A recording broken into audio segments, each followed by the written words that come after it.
Salam müəllimlər, sınaq 28-in izahlarına baxırıq. Təkrar sualdır. Bu sualı işləmişik. 1.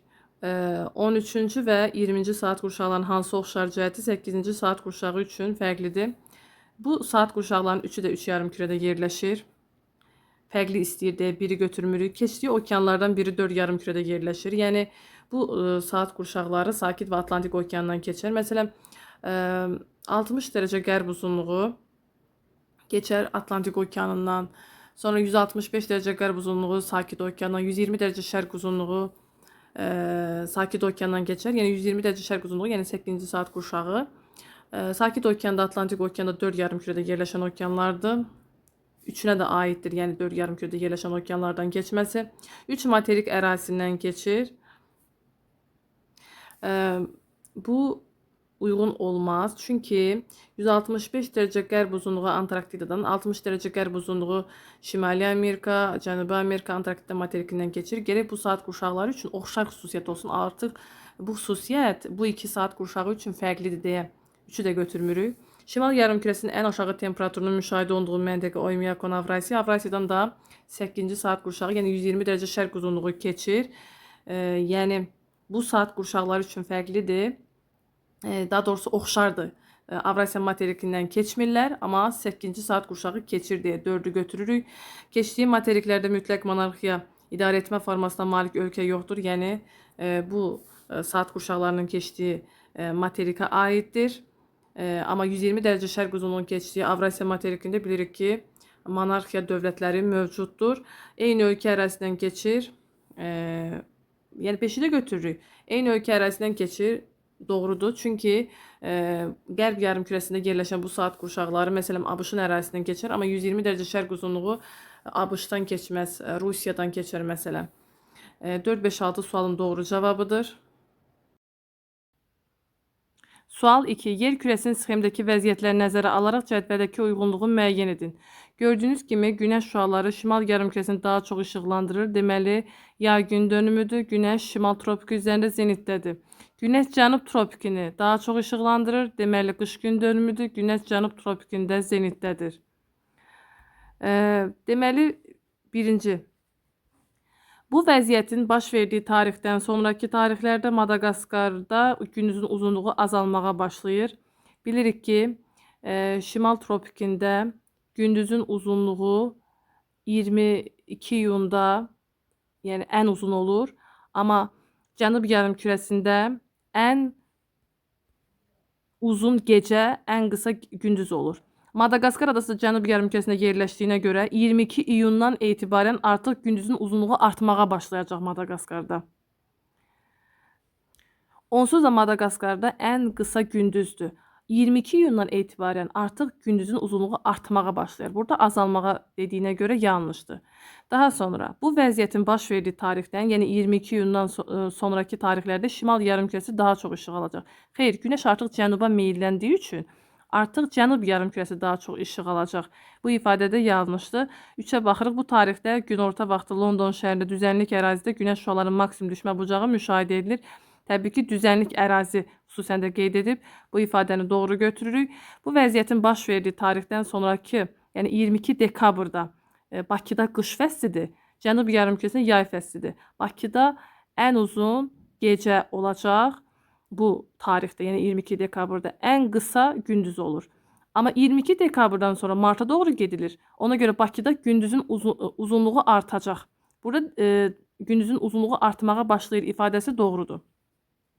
Sonra bu vəziyyətin baş verdiyi tarixdən sonraki tarixlərdə cənub tropik xəttindən kənarda qalan məntəqələrdə yerləşən şaquli cisimlərin günorta vaxtı kölgə uzunluqları artacaq.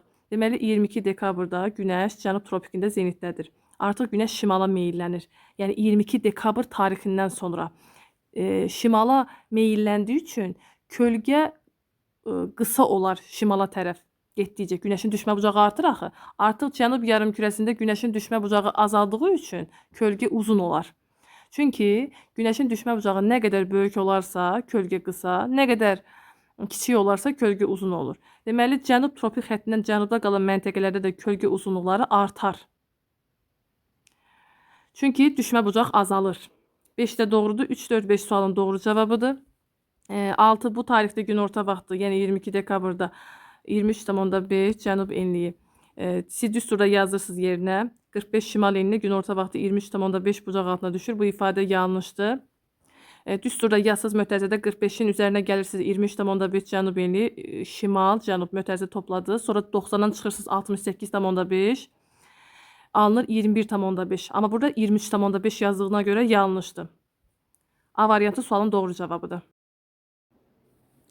3-ə baxırıq. Əgər yer kürəsi 1 saatda 18 dərəcə dönsəydi, Bakı şəhəri hansı saat qurşağında yerləşərdi?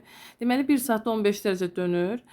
Biz Bakının yerləşdiyi uzunluğu 15-ə bölüb saatı tapırıq. Artıq 18 dərəcə deyirsə, 50-ni biz 18-ə bölməliyik. Buradan alarıq 2, 36, 14, 7,5-dən böyük olduğuna görə 1 əlavə edirik. Olacaq 3-cü saat qurşağı. Sual 4. Eylel-Venn diaqramına əsasən uyğunluğu müəyyən edin. Mənsəbinin yerləşdiyi ölkə 2 qitədə yerləşir. Colorado çayının mənsəbi Meksika 2 qitədə yerləşmir. Nil çayının mənsəbi Misir 2 qitədə yerləşir. Lena çayı da Rusiyada 2 qitədə yerləşən ölkə sayılır. Yəni 3-ə A aiddir. Su toplayıcı hövzəsi 2 işıqlanma qurşağında yerləşir. Yəni tropik həyət və ya qütb dairəsi kəsməlidir.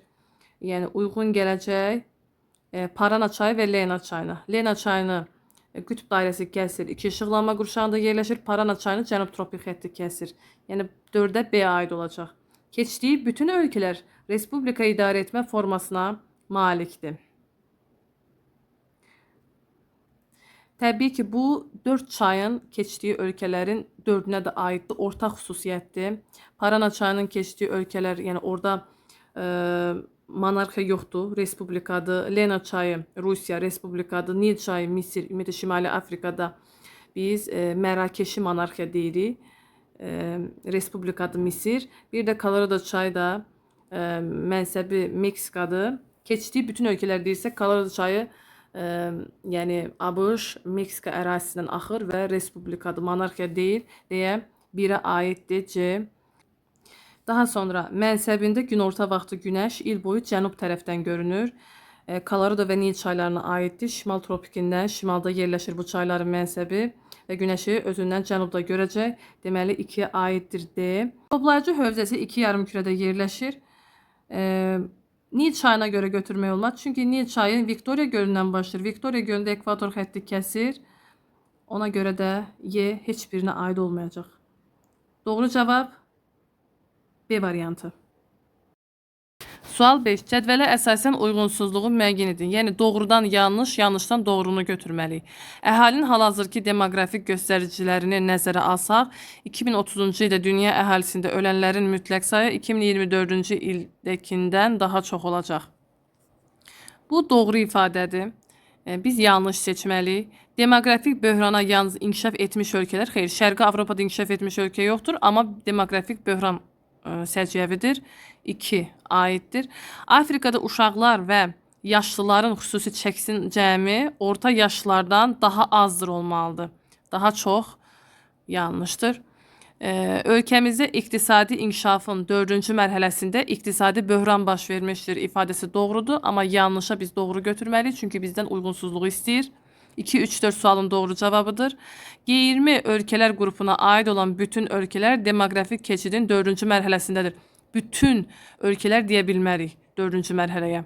Çünki G20 ölkələr içərisində məsələn inkişaf etmiş ölkələr də var, amma inkişaf etməkdə olan ölkələr də var. Məsələn Cənubi Amerikada Braziliya, Argentina, sonra yuxarıda ABŞ, Kanada, Meksika, Ərəb ölkələrindən Səudiyyə Ərəbistan, qonşumuz Türkiyə, Afrikada Car, Cənub-Şərqi Asiyada İndoneziya, yəni və s. bu ölkələri deyə bilərik. Amma bütün ölkələr demoqrafik keçidin 4-cü mərhələsi bu yanlışı. 4-cü mərhələyə əsasən inkişaf etmiş ölkələr aiddir və təbii artım da aşağı olur, ölüm də aşağı olur orada. Hal-hazırda dünya əhalisinin ən az hissəsi xidmət xeyr, çox hissəsi xidmət sahəsində çalışır. 2-4 C variantı. 6-ya baxırıq. Təbii ehtiyatlardan səmərəli istifadə və ətraf mühitin qorunması üzrə yaradılan təşkilat UNEP təşkilatıdır. Doğru cavab A variantı. Şırlan, Xalxal, Çuxuryurt, Xaşı, mineral bulaqlarının yerləşdi. Şırlan Şuşada, Xalxal Oğuzda, Çuxuryurt Şamaxıda, Xaşı Qubada. 8-ə baxırıq. İnkişaf etmiş ölkələr üçün doğru fikirləri müəyyən edin. İnkişaf etmiş ölkələrdə urbanizasiya yüksək olur. 1. Daha sonra emiqrasiya deyil də immiqrasiya üstün olacaq. Yəni həmin ölkələrə gələnlərin sayı çox olur. Emiqrasiya gedənlər o əsasən inkişaf etməkdə olan ölkələrdə daha çox olacaq. Latin Amerikasında yalnız bir dövlət bu qrupa aiddir. Latin Amerikasında inkişaf etmiş ölkə yoxdur. Singapur və Qətər. Qətər inkişaf etmiş ölkə sayılmır. Singapur amma inkişaf etmiş ölkədir. 3-də, 4-də, 2-də yanlışdır. 5-ə baxaq. Xidmət sahələrində məşğulluq yüksəkdir. Tamamilə doğrudur. 1-5 sualın doğru cavabı. Sual 9. Qafqaz dağlarının cədvəldə göstərilən dağlarla oxşarlığını müəyyən edin. Bütün doğru fikirləri seçin. Pamir dağları ilə Qafqaz dağları dünya okeana çıxışı olan ölkə ərazisində yerləşir. Bu ifadə doğrudur. Qafqaz dağları yerləşəcək Gürcüstan, Azərbaycan, Rusiya. Rusiyanın da dünya okeana çıxışı var. Pamir dağları da yerləşir Əfqanistan, Tacikistan, Pakistan, Çin, Qırğızstan. Bilirik ki, Çin də okeana çıxışı olduğu üçün ortaq xüsusiyyətdir. Subnival və nival landşaftlara təbii ki, hər iki dağda rast gəlinir.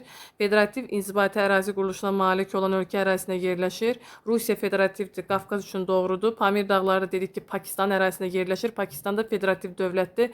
C-də ortaq xüsusiyyət olacaq.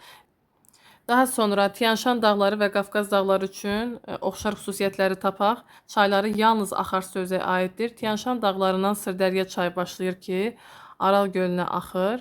Qafqaz dağlarından, məsələn, Azərbaycanın böyük, yəni Qafqazın şimal-şərq çaylarını deyə bilərik ki, Xəzərə axır, daxili axar sözə sayılır. Amma Qafqaz dağlarından bəzi çaylar, məsələn, Kuban çayı Azov dənizinə, oradan yəni bəzi çaylar Aralıq dənizinə, sonra da Atlantik okeanına aid edilir, yəni hövzəsi, yəni yalnız axarsı sözəyə aiddir ifadəsi yanlış olar.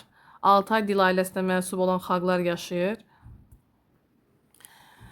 Deməli, Tianşan dağları yerləşəcək Qırğızstan ərazisində. Qırğızstan da Altay dil ailəsinin Qıpçaq dil qrupuna aiddir. Qafqaz dağlarında da Qaraçaylar, Balkarlar, Qumuqlar yaşayır ki, bu xalqlar da Altay dil ailəsinə aiddir. Oxşar xüsusiyyət.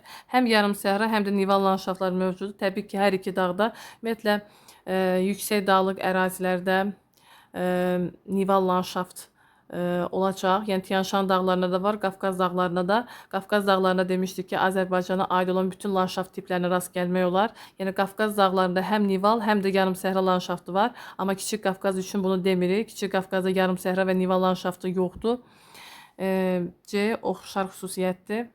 İndi isə Skandinaviya dağları ilə Qafqaz dağlarının ortaq xüsusiyyətini tapırıq. Buzlaq mənşəli gölə rast gəlinir. Qafqaz dağlarında Tufan göl Qəbələdə yerləşir. Skandinaviyada Venerin, Vetlerin, Sayma, İnari göllərini misal göstərmək olar. B. Ərazisindən axan çayların töküldüyü su hövzələri qış aylarında buz bağlayır. Məsələn, Qafqaz dağlarından Xəzərə axan çaylar var. Xəzər təbii ki, şimal hissəsi qışda buz bağlayır. Sonra Skandinaviyadan da həmçinin axan çaylar deyə bilərik. Yəni bu da ortaq xüsusiyyətdir. Ətəklərində mülayim kontinental iqlim tipinə rast gəlir. Deməli, Skandinaviya dağlarında təbii ki, həm mülayim dəniz, həm də mülayim kontinental tiplərini görə bilərik. Eyni ilə Qafqaz dağlarında da mülayim kontinental iqlimi yayılmışdır. C-də oxşar xüsusiyyətdir. Yəni 1-ə aid olacaq ABC, 2-yə BC, 3-ə ABC. Doğru cavab B variantı. 10-cu suala baxırıq. Milli etnik əlamətlərə görə formalaşan federativ dövlətlər təbii ki, Rusiya, Nigeriya, Hindistan olacaq. B variantı. Cədvələ əsasən uyğunluğu müəyyən edin. Deməli, Pasxa adası divergent sərhəddə yerləşir, doğrudur. Korey yarımadası sərhəddə yerləşmir. Azor adaları divergent, doğru. Cavan platformalar konvergent sərhəd aidiyyatı yoxdur. Yəni platforma sərhəddə olmaz. Nə divergent, nə də konvergent. Dərin okean novları. Novlar deyirik ki, konvergentdə olacaq. Rif dərələri divergentdədir məsələn. Tanganika gölünün çuxuru təbii ki, divergent. Şərqi Afrika sınma zonası quruda divergent zona. Deməli 1, 3, 6 sualın doğru cavabıdır. 12-yə baxırıq. Doğru fikirləri müəyyən edin. Deməli, Qızılağac Milli Parkı Kür-Araz fiziki coğrafi rayonunda yerləşir ifadəsi doğrudur.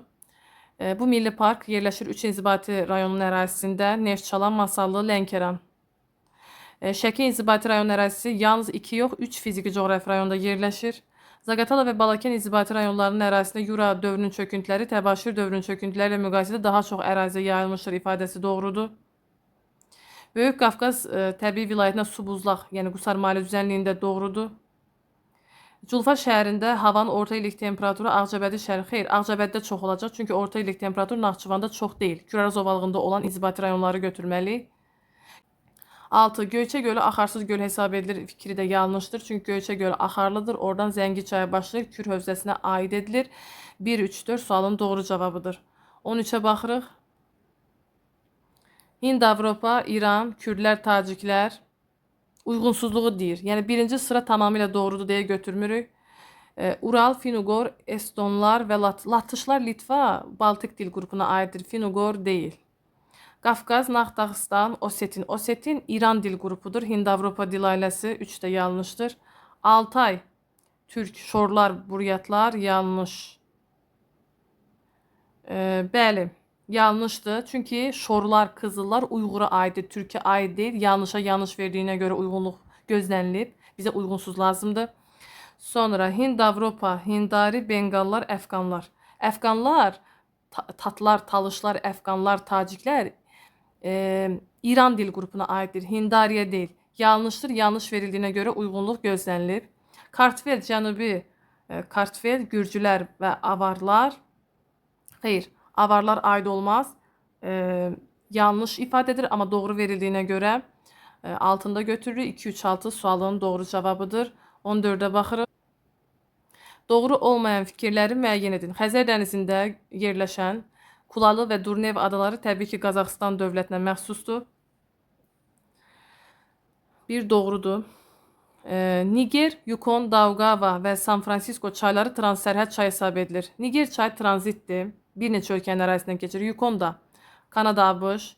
Amma burada San Francisco çayı verilib. San Francisco yalnız Braziliyanın ərazisindən Atlantik okeanına axan çaydır. Yəni tranzit deyil və ya transsərhəd çay deyil. Ona görə yanlışdır. Yəni burada transsərhəd hətta deyib. Elə çaylar var ki, tranzitdir. Bir neçə ölkənin arasından keçir. Elə çay var ki, 2 ölkə arasında sərhəddir. Məsələn, Amur çayı Rusiya və Çin sərhədindən axan çaydır. Və yaxud da ki, Mekong çayı da transsərhəd çayı hesab oluna bilər. Yəni bu ifadə yanlışdır. San Francisco nə tranzitdir, nə də transsərhəd çayı hesab olunur.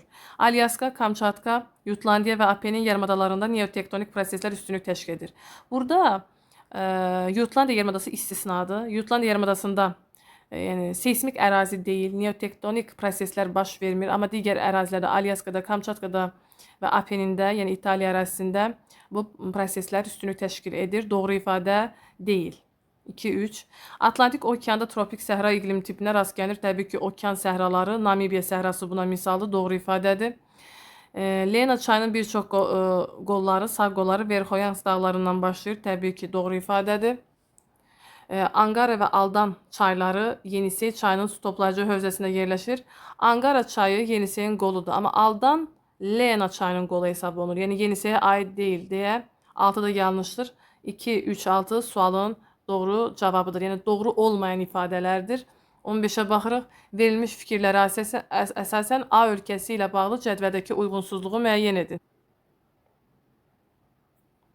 3 yarımkürədə yerləşir, sahilləri yalnız bir okean suları yuyur.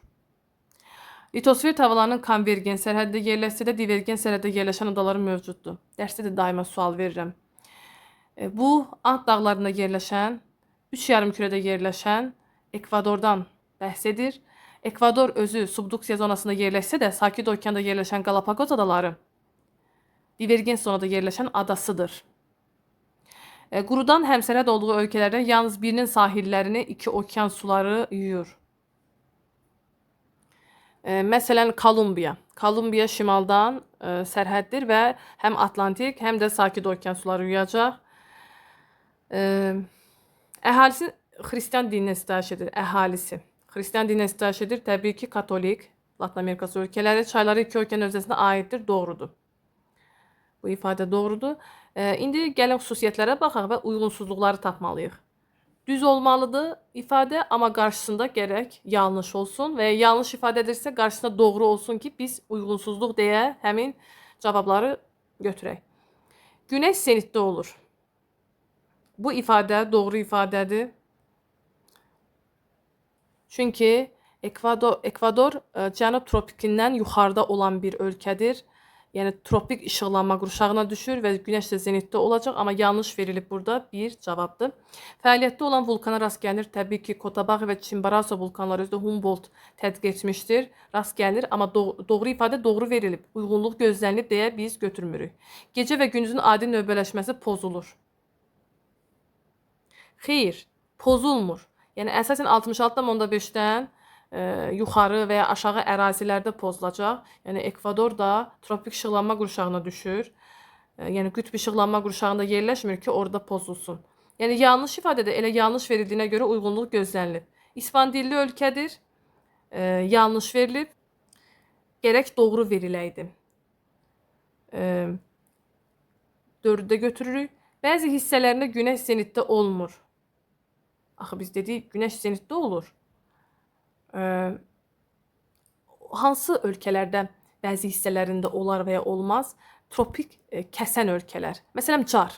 Carın cənub hissəsi mülayim işıqlanma qurşağına düşür. Orada günəş zenitdə olmaz. Amma yuxarı hissələri artıq tropik işıqlanma qurşağına düşdüyü üçün günəş zenitdə olur. Ona görə deyirik ki, iki işıqlanma qurşağında yerləşir. Mülayim tropik, cənub tropik xətti kəsdiyinə görə. Amma bu ölkəni ekvator xətti kəsir.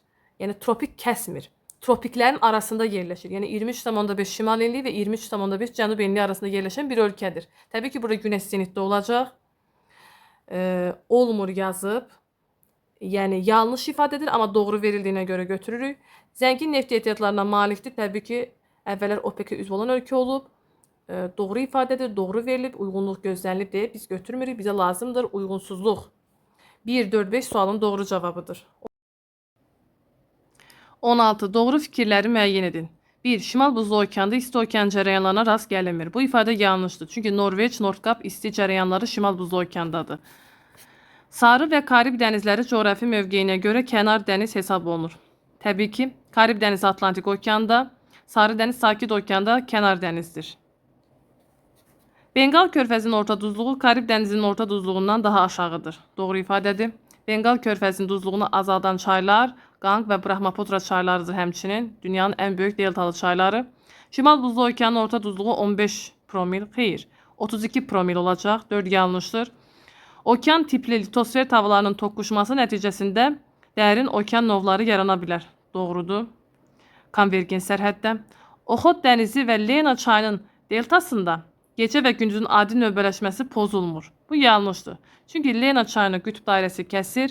Qütb dairəsindən yuxarıda qalan, yəni 66,5-dən yuxarı olan ərazilərdə gecə gündüzün adi növbələşməsi pozulur. Doğru cavab Y variantı. 2, 3, 5. Sual 17. Afrika, Cənubi Amerika, Şimali Amerika materiki üçün ortaq xüsusiyyəti seçməliyik. Həm alçaq, həm yüksək təzyiq qurşaqları mövcuddur. Bilirik ki, Ekvatorda və mülayimdə alçaq təzyiqdir, tropikdə yüksək təzyiqdir. Afrikada tropik də var, ekvatorial da var. Yəni bu ərazilərdə həm alçaq, həm yüksək, eləcə də biz Şimali Amerikada mülayim və tropik olduğuna görə həm alçaq, həm yüksək deyə bilərik.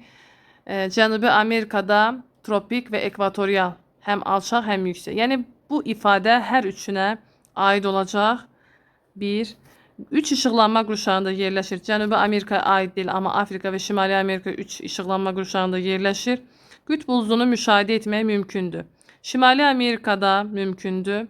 Afrikada, yəni ekvatordan şimalda qalan ərazilər, Afrikanın ekvatordan şimalda qalan ərazilərində qütb buludunu görmək olar. Cənubi Amerikada da həmçinin, məsələn, Braziliyanı kəsir, Kolumbiyanı, Ekvadoru kəsir, ekvator xətti. Yəni bu ölkələrin şimal hissələrində belə qütb buludunu görə bilərik. Həmçinin Venezuelanı kəsmir, o tamamilə yuxarıda qalır ekvatordan, yəni şimalda deyə bilərik. Yəni qütb buludu görünür. Hər üç materik üçün uyğundur qütb buludunu müşahidə edilməsi. Mezozoy qırışında yaranmış dağlar var. Deməli,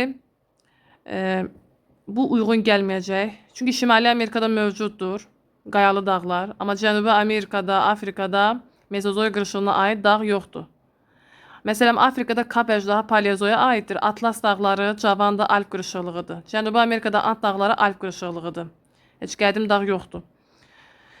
4 yanlışı. Yerləşdiyi litosfer tavaları həmsərhəd. Təbii ki, bu 3 tava, yəni həm Afrika litosfer tavası, Cənubi Amerika litosfer tavası və Şimali Amerika litosfer tavası, yəni bu materiklərin yerləşdiyi litosfer tavaları bir-birlə sərhəddə yerləşirlər. Bu ifadə doğrudur. Çöl meşə çöllər təbii zonası. Bilirik ki, çöllər Şimali Amerikada preri, Cənubi Amerikada pampa adlanır, amma Afrikada çöl təbii zonası yoxdur. 1, 3, 5 A variantı. 18-ə baxırıq. Doğru olmayan fikirləri müəyyən edin. Codyarpaq meşə və kolluqlar təbii zonasında yalnız mülayim işıqlanma qurşağında doğru ifadədir. Saxalin adası və Kamçatka yarımadasında iynəyarpaqlı meşələr, təbii ki, Kamçatkada mülayim dənizdə tayqa meşələri, Saxalində mülayim mussonda tayqa meşələri yayılmışdır. 1 ilə 2-ni variantlarda çıxmaq lazımdır. Anher şəlaləsi və Maracaibo gölü Venezuela ərazisində yerləşir, yəni eyni ölkə doğru ifadədir. Bizdən doğru olmayanı istəyir. Amur çayının su toplayıcı hövzəsi Alp qırışıqlığı deyil də Kimmer qırışıqlığı. Daha sonra Malakka və Koreya yarımadaları geosiqnalda yerləşir. Xeyr, bu yanlışdır. Koreya yarımadası Çin-Koreya platformasının üzərində yerləşir. Yeni Zelandiya adaları litosfer tavanın divergent deyil də subduksiya, yəni konvergent sərhədində yerləşəcək. 6 da yanlışdır. 4, 5, 6 sualın doğru cavabıdır.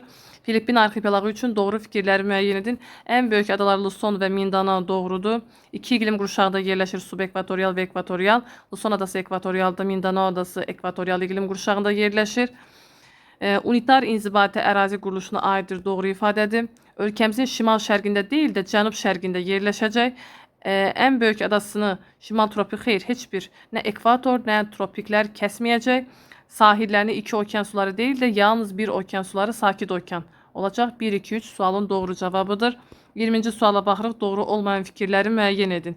Mülayim işıqlanma qurşağında isti, mülayim və soyuq istilik qurşaqlarına rast gəlinir. Təbii ki, bu doğru ifadədir. Xəritədə bunu görə bilərsiniz. İstilik qurşaqları, işıqlanma qurşaqları xəritəsində.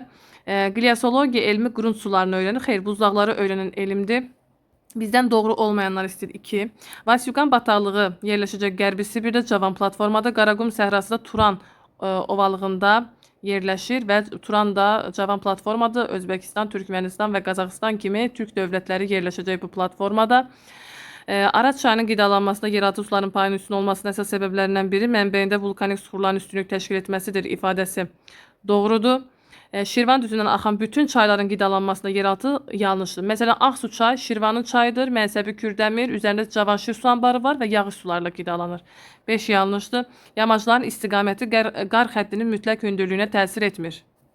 Bu yanlış ifadədə elə birbaşa təsir göstərir. Şimal yarımkürəsində dağların cənub yamacları daha çox istilik aldığı üçün qar xətti daha yüksəkdən, şimal yamaclarında isə daha aşağı hündürlükdən keçəcək. 6 da yanlışdır. 2, 5, 6 sualın doğru cavabıdır. 21-ə baxırıq. Coğrafi koordinatlara əsasən cədvəldəki uyğunluğu müəyyən edin. 45-55 cənuba doğru rəqəm artırsa cənub yarımkürəsindədir. 10-30 şərqə doğru rəqəm artırsa şərq yarımkürəsindədir. Yəni cənub-şərq tərəfdə olacaq. Gəlin elə oxuyaq xüsusiyyətləri. Deməli 1. Cisimlərin kölgə uzunluqları 0-a bərabər olmur və okeanda yerləşir. Bir də enliklərə fikir versəniz 45-55, yəni mülayim işıqlanma qurşağında yerləşir. Təbii ki, burada cisimlərin kölgəsi 0 olmaz. Və okeanda yerləşir. Bu doğru ifadədir.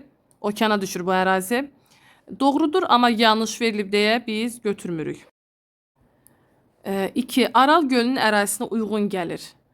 Aral gölü yerləşir. Bu 50 dərəcə şərq uzunluğu Bakıya uyğundur. Aral Bakıdan şərqdə yerləşir. Yəni 50 şərqə düşməz. Yəni onlar 60 şərq uzunluğu. Yəni yanlış ifadədir. Burada gərək doğru deyil də yanlış verilsin. Müəllif də qeyd edib.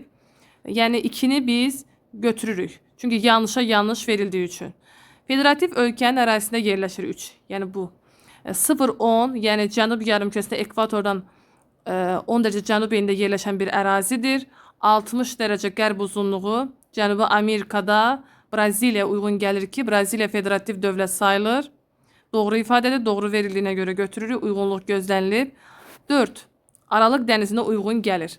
Aralıq dənizi yerləşəcək elə 45 və 35 dərəcə enliklər arasında Greenwich'dən 20 dərəcə şərqə də elə Aralıq dənizi düşəcək. Həmçinin bu dənizi Greenwich kəsir. 3 yarımkürədə yerləşən daxili dənizdir. Doğru ifadədir, amma yanlış verildiyinə görə 4-ü götürmürük. Sonra 5-ə baxırıq. 10, 20 yuxarıya doğru rəqəm artırsa, deməli şimal yarımkürəsidir. Greenwich'dən qərbə 20 dərəcə. Deməli düşür okeana, Atlantik okeanına. Doğru ifadədir, doğru verildiyinə görə götürürük. 6. 20-ci saat qurşağında yerləşir. 20-ci saat qurşağında yerləşir, yəni 6. Deməli, burada orta xüsusiyyət 15-ə bölən 30-u götürsək, 30-u 15-ə bölsək 2, 24-dən də 2-ni çıxsa, çünki qərbi yarımkürəsində daxı, yəni qərbə doğru rəqəm artır, olacaq 22-ci saat qurşağı. Burada isə 20-ci saat qurşağı deyir. Yəni ona görə yanlışdır, amma doğru verildiyinə görə götürmürük. 2, 3, 5 sualın doğru cavabıdır. Cənub-Qərbi Asiya regionunda yerləşən ölkələr. Türkmənistan, Mərkəzi Asiya. Pakistan, Cənubi Asiya. Sonra burada Bangladeş, Cənubi Asiya. Özbəkistan, Mərkəzi Asiya. Nepal, Cənubi Asiya. Sonra İsrail, İordaniya, Birləşmiş Ərəb Əmirliyi isə Cənub-Qərbi Asiya regionunda yerləşən ölkələrdir. 23-ə baxırıq. Doğru fikirləri müəyyən edin. Zagros dağları bir neçə ölkənin sərhədində yerləşir. Bəli, İran, İraq sərhədində yerləşir. Doğru ifadədir. Alp dağları Fransa, İtaliya, Almaniya, İsveçrə ərazisində yerləşir. Doğru ifadədir. Sonra həm platforma, həm geosignal ərazidə filiz, qeyri-filiz və yanar faydalı qazıntılara rast gəlinə bilər. Doğru ifadədir. Qeyri-filiz də ola bilər. Həm platforma ərazilərində, həm də seismik ərazilərdə bu faydalı qazıntılara rast gəlinə bilər. Apo vulkanı Luson adasında deyil də Mindanao adasında yerləşir. 4 yanlışdır. Eksogen proseslərin fəaliyyəti nəticəsində Grabenhorslar endogen olacaq. 5 yanlışdır. Tavr dağları Anadolu yaylasının şimal tərəfində. Xeyr, Pont şimaldadır, Kiçik Asiya yarımadasında. Tavr isə cənubda yerləşəcək. 6 da yanlışdır. 1, 2, 3 sualın doğru cavabıdır. Sual 24. Cədvələ əsasən doğru bəndi müəyyən edin. Baltik daxili dənizdir. Burada qeyd edim. Bering kənar dənizdir, olmaz. Norveç kənar dənizdir. Oxot kənar dənizi, doğru. Sulawesi adalar arası dənizdir. Qırmızı daxili dənizdir. Karib kənar dənizdir. Filippin adalar arası dənizdir. Fiji adalar arası dənizdir. 1, 4, 8, 9 sualın doğru cavabıdır. 25'ə baxırıq. Mətndə verilmiş adağı ilə bağlı cədvəldəki uyğunsuzluğu müəyyən edin. Ərazisi 2 yarımkürədə yerləşən adağının mütləq hündürlüyü Atlas dağlarının mütləq hündürlüyündən daha çoxdur. Bir neçə ölkə ərazisində yerləşir. Adağı mülayim işıqlanma qurşağında yerləşir. Ərazisində konstitusiyalı monarxiya idarə etmə formasına malik olan ölkə yerləşir. Yerləşdiyi qitədə yalnız 3 ölkə 3 yarımkürədə yerləşir. Yəni Böyük Britaniya, Fransa, İspaniya. Söhbət Alp dağlarından gedir. Greenwich kəsmirdə 2 yarımkürədədir. Hündürlüyü 4807 metr, 4165 metrdən, yəni Atlas dağlarından hündür olacaq. 7 ölkənin ərazisində yerləşir, mülayim işıqlanma qurşağındadır. Təbii ki, monarxiya idarə etmə quruluşuna malik ölkələrin ərazisinə düşəcək. Məsələn, onlardan biri Liechtenstein. Avstriya və İsveçrə sərhədində yerləşən bu ölkə konstitusiyalı monarxiya ölkəsidir. İndi isə gəlin xüsusiyyətləri oxuyaq, uyğunsuzluqları tapmalıyıq. Ərazisindən axan çaylar bir neçə dənizə axır. Bu ifadə doğrudur. Aralıq dənizinə, sonra Adriatik dənizinə və s. Doğru ifadəyə doğru verilib, bizə uyğunsuz lazımdır. Ən yüksək zirvəsi monarxiya idarə etmə formasına malik olan ölkə ərazisində yerləşir. Mont Blanc Fransa və İtaliya sərhədindədir və hər iki ölkə respublikadır, monarxiya deyil. Yanlışdır, doğru verilib. 40 dərəcə şimal enli kəsişir. Bu yanlışdır. Yanlışa doğru verildiyinə görə götürürük. Ətəklərində yarım səhra landşaftı qurşaq təşkil edir. Yanlış ifadədir. Yanlış verilib deyə götürmürük. Daha sonra Arktik hava kütlələrinin təsirinə məruz qalır. Təbii ki, mülayim enlikdə olduğu üçün Arktik hava kütlələri təsir göstərəcək. Doğru ifadədə doğru verilib deyə götürmürük. Tektonik mənşəli göllər mövcuddur. Doğrudur, amma yanlış verilib. Cenevre, Boden, Qarda gölləri Alp dağlarında yerləşir. 6, 2, 3, 6 sualın doğru cavabıdır. B variantı. Böyük Britaniya və Fransa arasında tunel hansı boğazın altından çəkilmişdir? Təbii ki, La Manche tuneli. La Manche boğazı həmçinin. 27. Hindistan, Almaniya. Hindistan ərazisində Hind və Qanq çaylarının mənsəbi yerləşir. Yanlışdır. Hind çayının mənsəbi Pakistan, Qanq çayının mənsəbi Bangladeshdir. Myanma ilə quru sərhədi mövcuddur. Doğrudur. Ərazidə subtropik iqlim qurşağına rast gəlinir. Təbii ki, şimal hissəsində. Milli etnik əlamətlərinə görə federativ respublikadır. Doğrudur. Şimal-şərq hissədə səhralar geniş sahibdir. Xeyr, şimal-qərb hissədə Tar səhrası, şimal-şərq hissəsində dünyada ən çox yağıntı düşən Ceyrapunca məntəqəsi yerləşir. Almaniya ərazisinin əksər hissəsi mülayim dəniz. Xeyr, bu yanlışı mülayim kontinentalda yerləşir. Həm cavan, həm qədim dağlar. Cavan dağ olacaq Alp dağları, qədim Şvarsvald, Filizli dağlarını misal göstərmək olar. İslandiya ilə eyni dil qrupuna aiddir. Təbii ki, German dil qrupu, eyni dil ailəsi Hind-Avropa dil ailəsi olacaq. Sonra Avropa qitəsinin ən uzun çayı olan Dunayın mənbəyi yerləşir. Yanlışdır. Avropanın ən uzun çayı Volqa çayıdır. Paytaxtı əhalisi ən çox olan şəhərdir. Təbii ki, Berlin şəhəri doğru olacaq. 1-ə BCD, 2-yə BCY. D variantı. 28. Doğru fikirləri müəyyən edin. Tovuz inzibati rayon ərazisi 3 fiziki coğrafi rayonda yerləşir. Doğrudur. Hansılardır? Ceyrançöl, Acınahor, Qazax, Qarabağ, Gəncə fiziki coğrafi rayonu. Ağsu və Qarqarçayın qidalanmasında yağış suları olmalıdır. 2 yanlış. Bəndovan və Görçay yasalığında ceyranlar və su quşları qorunur. Doğru ifadədir. Ölkəmizin ərazisində yalnız Kaynazoy deyil də Mezozoy suxurlarına rast gəlinir. Erasının, hətta Paleozoy erasının suxurlarına rast gəlinir.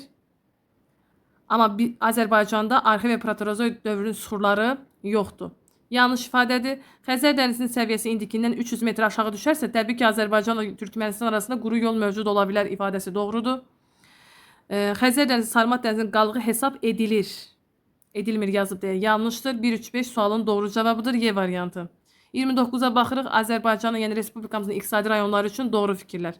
Şərqi Zəngəzur iqtisadi rayonu 2 xarici ölkə ilə. Təbii ki, Zəngilan rayonu ilə həm İran, həm Ermənistan doğru ifadədir. Gəncə Daşkəsən iqtisadi rayonda təbii ki, həm alünit ehtiyatı, həm mərmər ehtiyatı, həm də dəmir filizi ehtiyatları mövcuddur.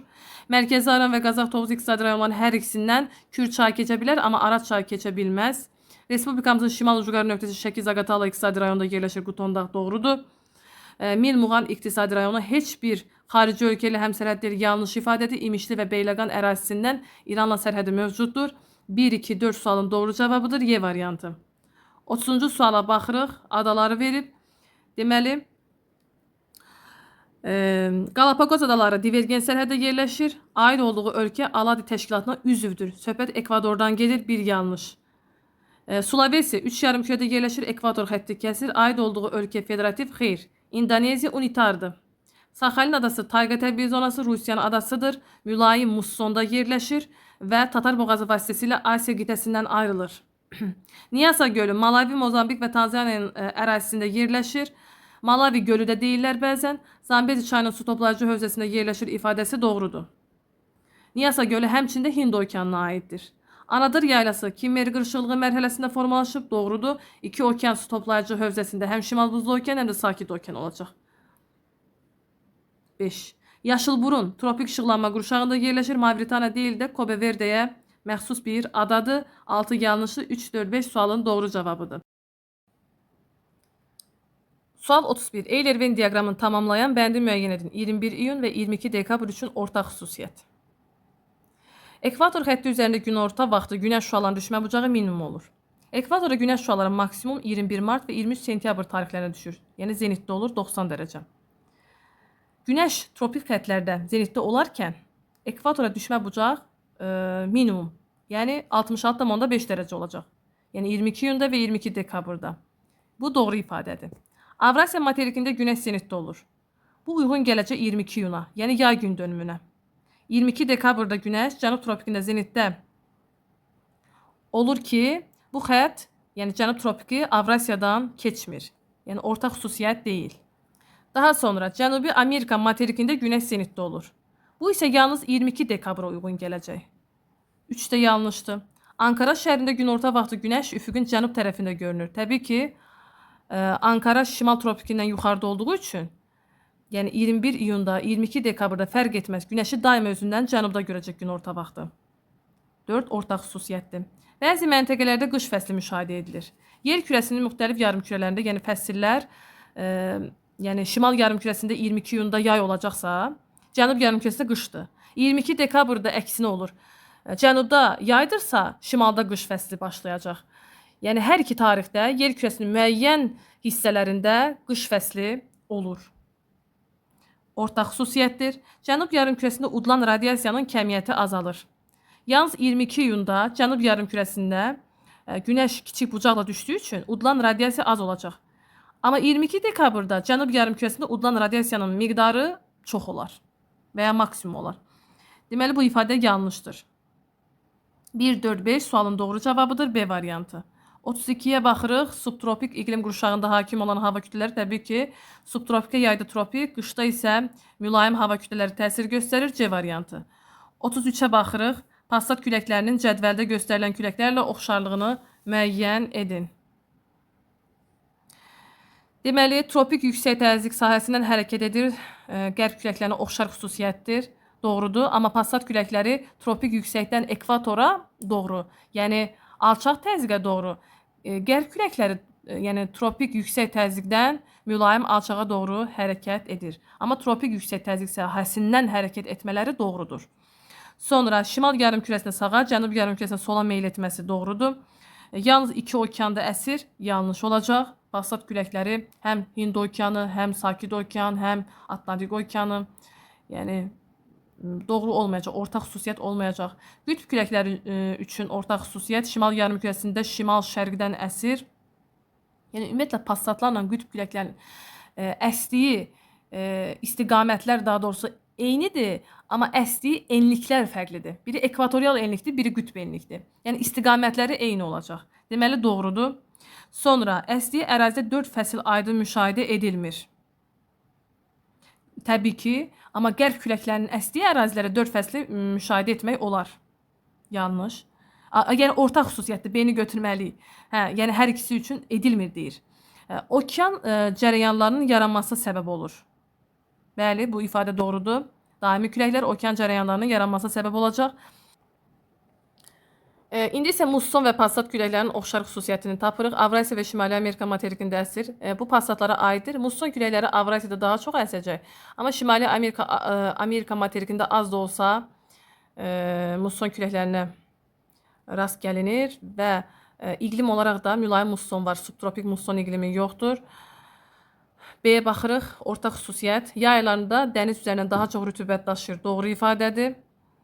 İl boyu eyni istiqamətdə əsir, yanlışdır. Mussonlar ildə istiqamətini 2 dəfə dəyişir. Amma passatlarda dəyişməz. C. Ortaq xüsusiyyət deyil. 34-də baxırıq. Uyğunluğu müəyyən edin, bütün doğru fikirləri seçin. Deməli, Gəncə Daşkəsənə aiddir. Yarımsəhra quru çöl var, mülayim isti, soyuq, dağ tundra tamamilə doğrudur. Bütün iqlim tiplərinə rast gəlinir. Əqiq, təbii ki, Göygöldə, gips yataqları görən boyda kükür Göygöldə rast gəlinir. Ərazisindən həm kür, həm də qanıq qabırı Samux ərazisindən axır, qanıq qabırı. Gəncə Daşkəsəndə Samux kürün hər iki sahilində yerləşəcək. Goranboy isə sağ sahilinə düşür. Deməli, hər üçü uyğundur Gəncə Daşkəsən üçün. Sonra 2-yə baxaq. Şəki-Zaqatala 5 iqtisadi rayon və 2 xarici ölkə ilə həmsərhəddir.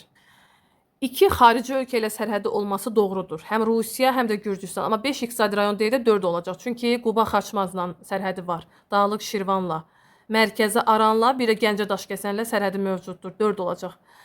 Yəni anı götürmürük. Yarımsəhra quru çöl iqlim tipinə rast gəlinmir. Bu yanlışdır. Az da olsa Qaxın ərazisində yarımsəhra quru çöl iqlim tipi olacaq. Mərkəmud dağı yerləşir. Bu doğrudur. Şəki-Zaqatalada yerləşəcək. Yəni rast gəlinmir dediyinə görə götürmürük, amma C-ni götürməliyik. Lənkəran-Astara. Lənkəran-Astara 2 tektonik zonada yerləşir. Doğrudur. Ərdəbil şəhəri ilə müqayisədə Təbriz şəhərinə daha xeyr. Ərdəbil daha yaxın olacaq Lənkəran-Astaraya. B yanlışdır. Ölkəmizdə günəş şüalarının ən böyük bucaq altına düşdüyü məntəqə, yəni Astara yerləşəcək. C də uyğundur. Yəni aynən C Lənkəran-Astaraya uyğun gələcək. Yəni burada doğru cavab 1-ə ABC, 2-yə C, 3-ə AC, yəni C variantı. 35-ə baxırıq, bütün doğru cavabları seçin. Baxaq, Qara dəniz haqqında. Boğaz vasitəsilə əlaqəsi olan qonşu dənizlərə görə sahəsi daha böyükdür. Təbii ki, Boğaz vasitəsilə Mərmərə dənizi Azov dənizi ilə əlaqəlidir və bu dənizlərdən böyükdür sahəsinə görə. Həm şimal tərəfində, həm cənub tərəfində Cavan dağları mövcuddur. Cənubda Pont dağları Türkiyə ərazisində, şimalda Krım və Qafqaz dağları Cavan dağları hesab olunur. Doğru olacaq. Deməli AB. Sonra Baltik dənizi Şimal dənizi ilə həm kanal, həm boğaz vasitəsilə əlaqəsi mövcuddur. Təbii ki, Baltik və Şimal dənizini birləşdirən boğazlar Skagerrak və Kattegat boğazlarıdır. Kanal isə Almaniya ərazisində Kil kanalı olacaq. Doğru ifadədir. Coğrafi mövqeyinə görə daxili dəniz olduğu üçün suvarmada istifadə edilir. Bir də rütubət kifayət qədərdir. Orada suvarmaya ehtiyacı yoxdur. Yəni bu yanlışdır. Amundsen dənizi ilə həmsərhəddir Oyabdel dənizi. Bu yanlış ifadədir. Oyabdel dənizi deməli, yəni Antarktida sahillərində yerləşir və bu iki dənizi bir-birindən Antarktida yarımadası var da, yəni bu dənizlərin arasında deyə bu ifadə yanlışdır. Səthində albedo yüksəkdir. Təbii ki, Oyabdel dənizi səthi buzla, qalın buzla örtülü olur. Təbii ki, albedo da buzda daha yüksəkdir deyə B doğru olacaq. Sualın doğru cavabı C variantı. 36-ya baxırıq, doğru fikirləri müəyyən edin. ABŞ-da subtropik iqlim qurşağında yayılmış ərazilərdə səhralara rast gəlinir. Təbii ki, elə onlardan biri də böyük hövzə ərazisini misal göstərmək olar. Doğru ifadə. Çayları iki okean hövzəsinə aid olan Perunun sahillərini bir okean suları yurt tamamilə doğrudur. Kür çayın hər iki sahilində yerləşən bütün inzibati rayonlar okean səviyyəsindən aşağıda yerləşir ifadəsi yanlışdır. Məsələn, Ağstafa, Tovuz, Şəmkir, Samux, Yevlax bu rayonlar istisnadır. Avropanın bütün ölkələrində friksion işsizliyi mövcuddur ifadəsi doğru ifadədir. İnsanın öz istəyi ilə iş yerini tərk etməsidir. Yəni iqtisadi inkişaf səviyyəsindən asılı olmayaraq bütün ölkələrdə mövcud ola bilər bu işsizlik növü. 4 doğrudur. Daha sonra Albaniya və İrlandiya Şengen zonasına daxil deyil. Yanlışdır. Yer kürəsinə bir ildə düşən atmosfer çöküntülərinin miqdarı ilə buxarlanan suyun miqdarı arasında kəskin fərq mövcuddur. Yer səthinə düşən yağıntının miqdarı ilə yer səthindən buxarlanan suyun miqdarı bir-birinə bərabər olmalıdır. Kəskin fərq ifadəsi yanlışdır. 1, 2, 4 sualın doğru cavabıdır. B variantı. 37-yə baxırıq.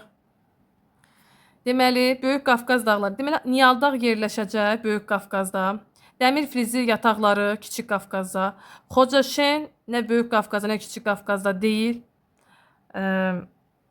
Xocaşen düşür kürə. Sonra Tufandağ yerləşəcək Böyük Qafqazda. Çayların bir qismi Araz hövzəsinə aiddir. Bu aid olacaq Kiçik Qafqaz dağlarına. Yəni 1-ə AD, 2-yə BY. 38-ə baxırıq. Ekvatorial iqlim qurşağı gördüyünüz kimi 2100 artıq Singapur. Yəni bu diaqram Singapur şəhərinə aiddir. 39-a baxırıq. Çaylar verib. Ob çayı, Yenisey çayı, Lena çayı. Obla Yeniseyin mənsəbi Karadənizdir. Lena, Yana çaylarının mənsəbi Laptevlər dənizidir. İndi baxırıq. 1. Mənsəbi eyni ölkə ərazisində yerləşir. A. Volqa çayından. Deyir ki, Volqa çayı ilə oxşar xüsusiyyət olmalıdır. 1-ə baxaq. Yəni, Ob çayı ilə Volqa çayının oxşar xüsusiyyətlərinə baxaq. Mənsəbləri eyni ölkə. Təbii ki, Ob çayının da mənsəbi Rusiyadır. Volqa çayının mənsəbi də Rusiyadır. Ortaq xüsusiyyətdir. Daha sonra düşmə kəmiyyəti 500 metrdən çoxdur. Bu Ob çayına uyğun ola bilməz. Qərbi Sibirdir. Yəni ovalıqdır. Ovalıqda 500 metr olmaz. Yəni yanlışdır. İlin soyuq dövründə eroziya bahsinin olduğu dənizin bütün hissələri donur. Volqa çayında Xəzərin bütün hissələri olmaz. Şimal hissəsi olar deyə yanlışdır. Sonra 2-yə baxırıq. 2, yəni Yenisey çayı ilə Volqa çayının oxşar xüsusiyyətləri. Mənsəb formaları eynidir. Volqa çayında delta olduğu halda Yenisey çayında estuaridir deyə yanlış. Axın istiqamətləri eynidir. Volqa cənuba, Yenisey şimala doğru axır. Yanlış. Mənbəyi mülayim iqlim qurşağında yerləşir. Ortaq xüsusiyyət ola bilər. Doğru. Və Lena çayı ilə Volqa çayının oxşar xüsusiyyətlərinə baxırıq. Mənsəb formaları eynidir. Bəli, Lena çayında, Volqa çayında ikisində də deltadır. Sonra su toplayıcı hövzəsi 2 işıqlanma qurşağında yerləşir. Lenaya aiddir. Amma Volqa çayı tamamilə mülayim işıqlanmadadır. Yəni kəsmir hər hansısa bir qütb dairəsi və ya tropik xətti. Deyə yalnız mülayim işıqlanma. Yəni 2 işıqlanma ifadəsi yanlışdır. Lena çayına yəni aid ola bilər. Qədim platforma ərazisinə axır. Hər ikisinə aiddir. Şərqi Avropa platforması qədimdir. Bir də bilirik ki, Orta Sibir, Şərqi Sibir bunlar qədim platformadır. Amma Qərbi Sibiri, yəni Ob çayının keçdiyi ərazini biz cavan platforma götürürük. Deməli, burada 1-ə A, 2-yə C, 3-ə də AC aid olacaq. Yəni C variantı. Cədvələ əsasən uyğunsuzluğu müəyyən edin. Ölkəmizdə həm düzənlik, həm də dağlıq ərazilərdə enliyarpaqlı meşələrə rast gəlinir. Bu ifadə doğrudur. Bizə uyğunsuzluq lazımdır. Pakistan və İranın yalnız su sərhədləri xeyr, quru sərhədləri də mövcuddur. Eldar şamı, qarmaqvari şam, qaraçöhrə və ardıc kimi iynəyarpaqlı ağaclar yalnız mülayim isti iqlim tipinin yayıldığı ərazilərdə xeyr, yarım səhrada eldar şamı olacaq. 2, 3 uyğunsuzdur. Yəni doğrunun altında yanlış. İndi yanlışın aşağısında biz doğru ifadələri götürməliyik. Grand Coulee seyisi Colorado çayı deyil də Kolumbiya çayı üzərindədir. Yanlışa yanlışı uyğunluq gözlənilib deyə götürmürük. Torpaq, dəmir və mis tükənib bərpa olunmayan ehtiyatlara aiddir. Bu yanlış ifadədir. Çünki torpaq bərpa olunur. 1 sm torpaq qatının yaranması üçün 100-150 il lazımdır. Xam malı ardıcıl olaraq tam emal edən, bir-birinə xidmət edən və ya tullantıları emal edən müəssisələr kombinat adlanır. Bu ifadə doğrudur. 2, 3, 6 A variantı. Sınaq 28-in izahları bitdi. Faydalı olsa bəyənməyi və kanala abunə olmağı unutmayın. Sağ olun.